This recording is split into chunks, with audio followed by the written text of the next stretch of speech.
कधी हात नको आंदोलन करण्याचं आहे.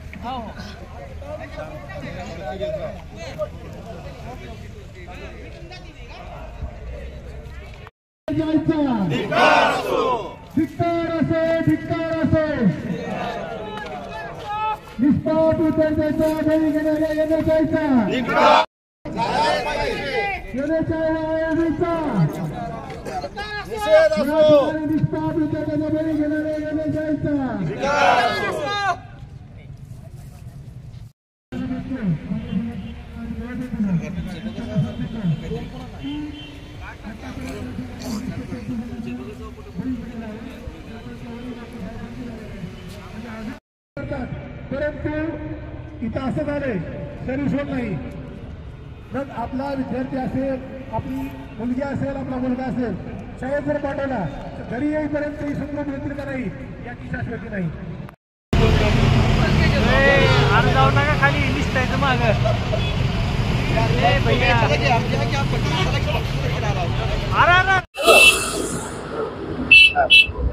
आपण 2017ला पहिल्यांदा आंदोलन केलं. मधल्या काळात बरेच जीव गेलेले आहेत त्या अराजकारण झाल्यामुळं आज पुन्हा एकदा आंदोलन करावं लागलंय. का आंदोलन करावं लागलंय? आम्ही मागील 7 वर्षापासून NHI असेल, IRB असेल यांच्या विरोधामध्ये जन आंदोलन उभा केलेलं आहे. आमची मागणी आहे की या भागामध्ये सर्व्हिस रोड व्हावा, अंडरपास व्हावा, प्रतिदिवे बसवावे.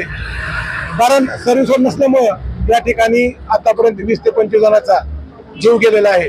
तसेच 100च्या वर लोकांना या ठिकाणी जायबंद द्यावा लागलेला आहे. परंतु NHI असेल, IRB असेल यांना लोकांशी जीवाचं काही घेणं देणं नाही. त्यांना परवा दिवशी या शहरामध्ये पोद्दार शाळेमधील इयत्ता 6वी मध्ये शिकत असलेला कुमार अर्णव अजय सोनवणे नावाचा विद्यार्थी सर्व्हिस रोड नसल्यामुळं त्याचं अपघाती निधन झालं. याला सर्वस्वी NHI IRB जबाबदार आहे. मी स्वतः NHI IRBच्या विरोधामध्ये सदोष मनुष्यवधाचा गुन्हा दाखल करणार आहे. आज आम्ही या ठिकाणी रास्ता रोको केलं. या रास्ता रोकोसाठी धाराशिव शहरातील सर्व पक्षीय, सर्व संघटना मोठ्या संख्येने या ठिकाणी उपस्थित राहिल्यात. आज NHIला जाग आली. हीच उपाययोजना जर त्यांनी अगोदर केली असती तर त्या अर्णवचा या ठिकाणी निधन झालं नसतं.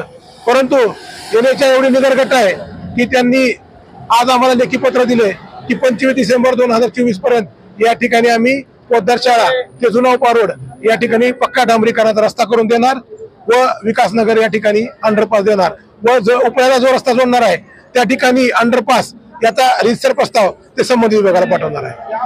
आज आम्ही आता सगळ्यांनी तक्रार केलेली आहे.